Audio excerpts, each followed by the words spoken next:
Assalamualaikum guys, welcome back to my channel. Thank you kepada semua yang telah memberikan sokongan kepada channel aku ni, so that channel aku ni boleh grow lagi dekat YouTube guys. I really appreciate support. Teruskan lagi sokongan korang. Okey, untuk kisah hari ni aku nak share dengan korang adalah berkaitan dengan satu kes pembunuhan yang kejam gila yang telah berlaku ke atas sebuah keluarga di Jepun guys. Dan kisah ini dia dikenali sebagai The Setagaya Family Murder. Dan dia punya pembunuh ni guys, dia dikatakan dia adalah seorang pembunuh tanpa wajah. Mesti korang pelik, apa pasal tak ada wajah pula kan pembunuh ni kan? Okey, aku akan ceritakan dekat korang dalam kisah kali ni. So, tanpa membuang masa lagi, macam biasa, nama aku Nas and I am your true crime storyteller. Let's go.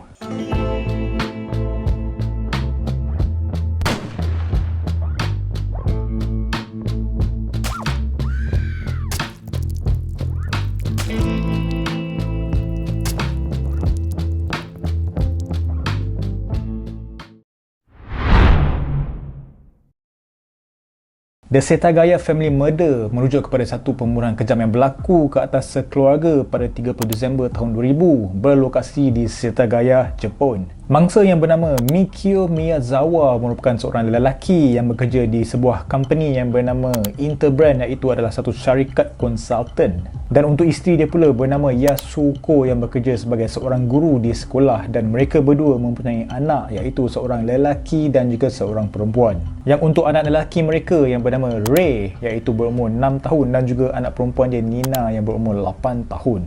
Pada tahun 1990, keluarga tersebut mereka telah berpindah ke kawasan perumahan yang kecil dan juga terpencil daripada kawasan bandar. Mungkin diorang nak keluarlah daripada kesesakan di sebuah bandar itu tau.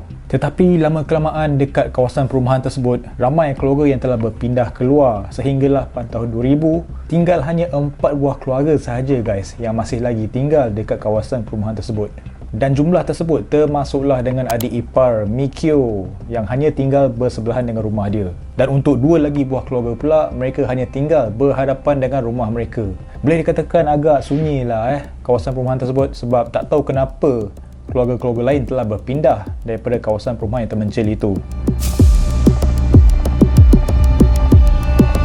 Pada malam kejadian, ibu Yasuko dia telah tinggal di rumah kakak dia, dan pada malam itu ibunya terdengar bunyi yang ada dekat dalam rumah Mikio. Walau bagaimanapun, time tu ibu dia tak adalah fikir macam-macam kan. Okay, so dia fikir macam tak ada apalah, mungkin kucing ke musang ke apa kan. So dia pun tak ada nak ambil pot sangat tentang bunyi yang ada dekat dalam rumah Mikio. Dan kemudian pada keesokan hari ni guys, ibu Yasuko mencuba untuk menghubungi Yasuko tau. Okey, mungkin dia nak bagi tahulah tentang bunyi yang dia dengar kat dalam rumah tu. Okey, tetapi panggilan kepada Yasuko tidak terjawab. So disebabkan dia rasa curiga, dia pun telah pergi ke depan rumah Yasuko.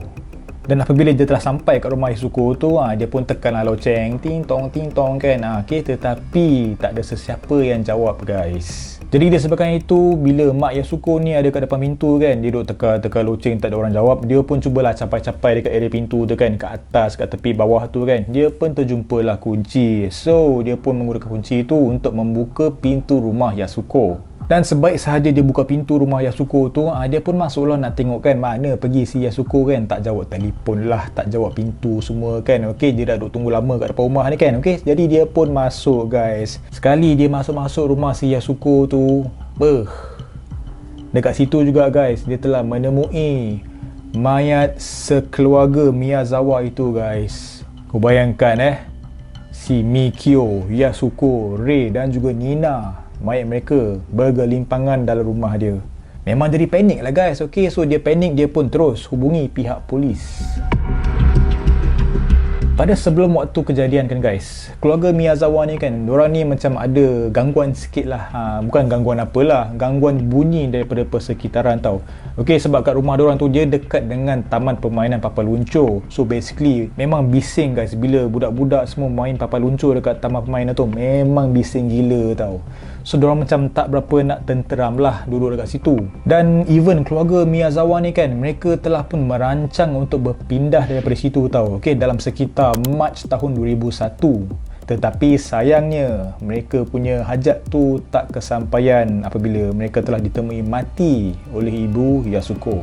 Dan terdapat jugalah saksi yang mendakwa bahawa Mikio ni dia pernah bertengkar dengan pemain-pemain papan luncur dekat sana. Dan terdapat juga saksi yang lain juga telah memberitahu yang si Mikio ni dia pernah bergaduh dengan geng-geng motor dekat sana.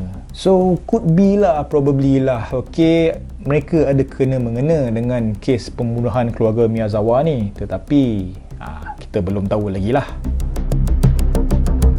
Pada hari terakhir keluarga Miyazawa ni dilihat hidup, Mikio dia pernah dilihat pergi membeli belah di stesen yang berdekatan dengan rumah mereka. Jaraknya lebih kurang dalam satu batu macam tu lah. Okey, dan pada time tu adalah pada pukul 6 petang. Perkara ini telah disahkan oleh jiran sekeluarga Miyazawa itu. Memandangkan pukul 6.30 petang, kereta keluarga Miyazawa tidak diparkir di halaman rumah mereka. Dan pada pukul 7 petang pula, si Yasuko ni dia ada memanggil ibunya. Dan pada petang itu juga, si Nina, anak perempuan mereka juga sempat untuk melawat nenek kesayangan dia.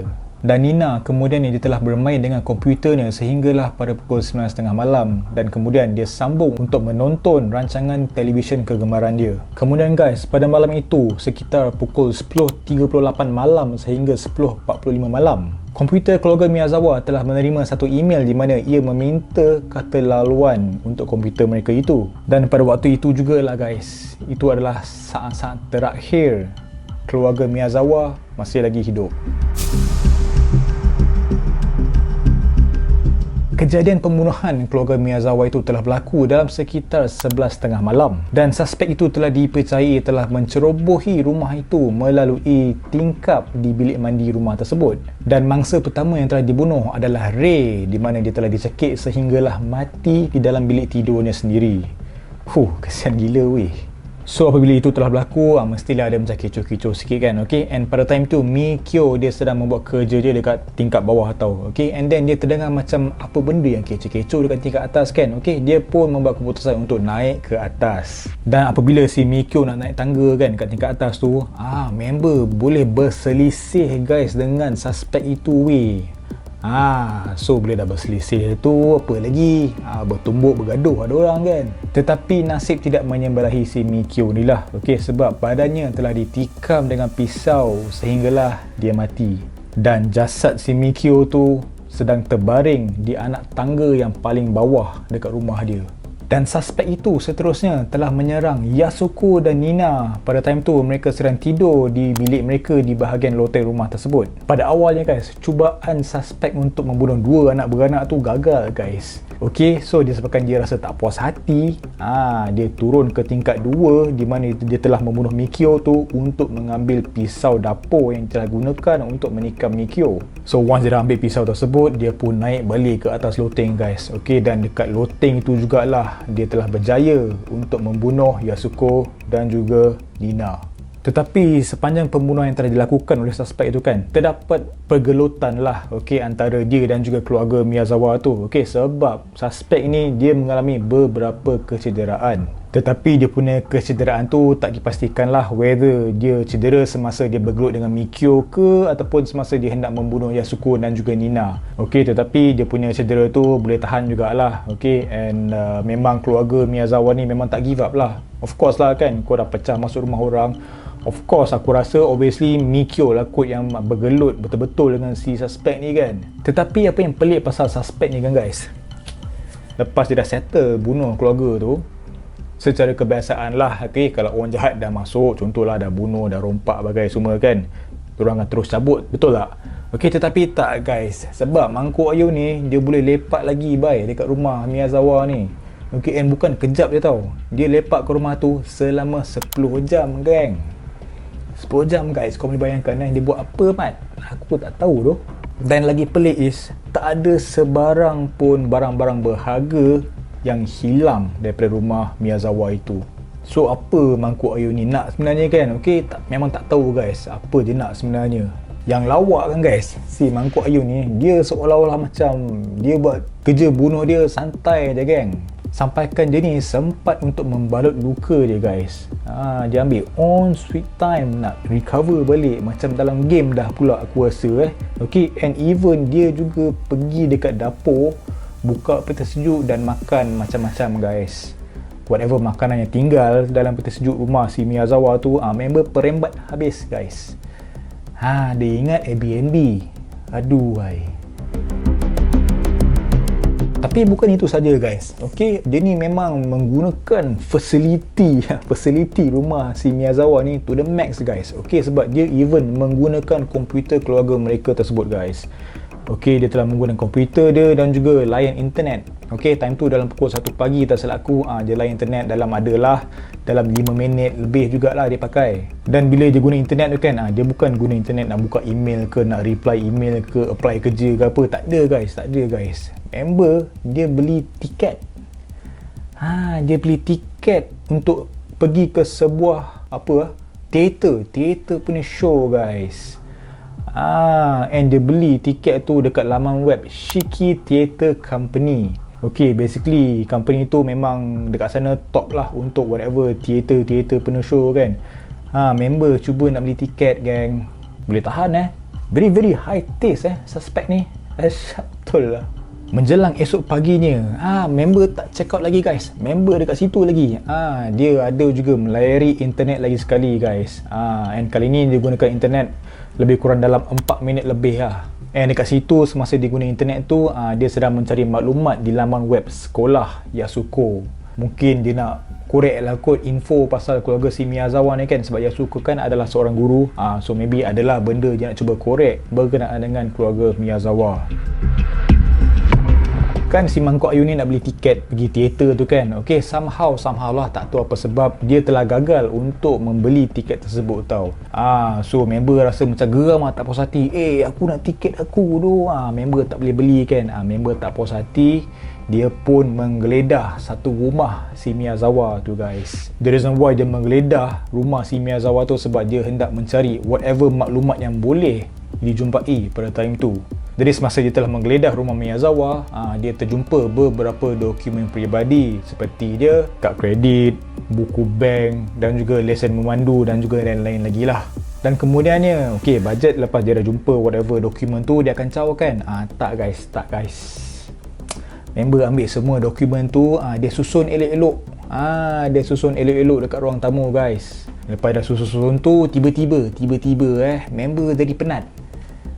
Ada satu time tu dia tiba-tiba jadi penat guys. Lepas dia dah menggeledah satu rumah tu, member jadi penat. Okay, nak tahu dia buat apa lepas tu? Member tidur atas sofa dekat ruang tamu guys. Living the life I can see ya. Dahsyat betul lah. Aku jam betul lah kan. Aku first of all tak tahu apa motif dia, and then dia dah bunuh bagai.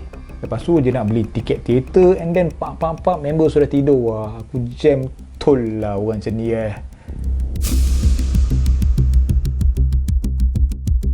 Kemudian guys, terdapat satu petunjuk yang penting sebelum kejadian itu, iaitu pada 25 Disember tahun 2000. Yasuko dia sempat untuk memberitahu bapa mentua dia tentang kehadiran seorang lelaki individu yang tidak dikenali yang selalu park kereta dia di depan halaman rumah mereka. Mungkin mengganggu lah kot kan. Okay, blok nak masuk jalan ke apa kan, double park ke apa. Member pun macam resah lah. Lagi-lagi dia adalah seorang yang tidak dikenali dan dia sempat untuk memberitahu kepada bapa mentua dia. Dan 2 hari berikutnya, terdapat seorang lelaki, umur dia dalam lingkungan 40-an. Dia telah dinampak berkeliaran di sekitar rumah keluarga Miyazawa. Dan pada 29 Disember 2000 pula, lelaki tersebut dilihat di stesen di mana Mikio pernah pergi membeli belah tu, berpakaian yang sama seperti pakaian yang ditinggalkan di tempat kejadian. Dan lelaki itu juga dikatakan membawa beg galas yang kecil. Dan sehari selepas itu pula, seorang lelaki yang berusia dalam lingkungan 30-an berada di stesen Sengawa yang jaraknya hanya sebatu daripada rumah Mikio. Dan penampilan lelaki tersebut sama dengan penampilan suspek yang digambarkan oleh pihak polis. Dan kemudian guys, sebenarnya lah 6 jam sebelum penemuan mayat keluarga Miyazawa itu, seorang lelaki telah dirawat di stesen Tobuniko, iaitu kira-kira 70 batu utara daripada lokasi tempat kejadian pembunuhan itu. Dan lelaki itu dia dianggarkanlah berusia sekitar 30-an dan dia memakai sepasang jaket dan juga seluar jeans. Dan dia juga telah dirawat apabila dia mengalami kecederaan di bahagian tubuh badan dia. Tetapi kan guys, selepas dia telah menerima rawatan kan, lelaki itu ataupun suspek itu dia tak ada bagi tahu whatever details pun tentang dia kenapa cedera ni kan, dan bagaimana dia mendapat kecederaan itu. Dia tak ada cerita guys, dia tak ada memberikan whatever single detail pun tentang apa yang telah terjadi kepada dia. Dan selepas dia telah dirawat oleh kaki tangan stesen tu, member pun terus caw guys. Dia terus menghilangkan diri daripada stesen itu. Dan satu lagi lah, okey, tentang kes pembunuhan ini kan. Selepas pihak polis telah membuat segala siasatan, mereka menyangka yang pembunuh itu selepas dia telah membunuh keluarga Miyazawa tu, dia akan terus cabut lari, betul tak? Okey, tetapi tidak guys. Okey, sebab sehinggalah beberapa bulan selepas siasatan telah dijalankan, pihak polis baru sedar bahawa pembunuh itu dia masih lagi berada di tempat kejadian pembunuhan dia itu. Tetapi lepas polis baru sedar tentang keberadaan suspek tu kan, okey, itu semua sudah pun terlambat, dan itu juga telah membuat kerja-kerja pemburuan suspek itu menjadi lebih sukar. So pihak polis susahlah nak pinpoint dekat mana kan, okey, dia punya timing dia, timeline kejadian itu semua kan, pasal bukti semua kan, semua telah kacau sikit lah siasatan mereka itu. Dan sehinggalah sekarang hampir 2 dekad guys, pembunuh itu masih lagi bebas. Dan kalaulah suspek itu masih lagi hidup, dia punya umur tu dianggarkan dalam lingkungan 50-an. Dan satu lagi persoalan yang besar guys, dia punya motif. Dia punya motif itu memang satu persoalan yang besar, dan ia juga telah meninggalkan 1001 soalan tentang kenapa dia telah membunuh keluarga Miyazawa yang tidak bersalah ni.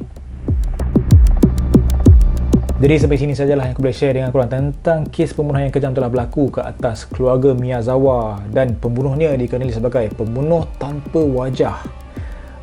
Tak tahu siapakah identiti pembunuh ni kan guys. Okay, very rare, and it is an unsolved case lagi sehingga sekarang, hampir 2 dekad guys. Aku harap korang enjoy dengan konten aku hari ni. Aku nak minta maaf atas segala kekurangan. I look forward for next content for you guys. Jangan lupa untuk subscribe, like, share dan juga komen. As always guys, never stop creating. I will see you in the next premiere. Assalamualaikum. Bye bye.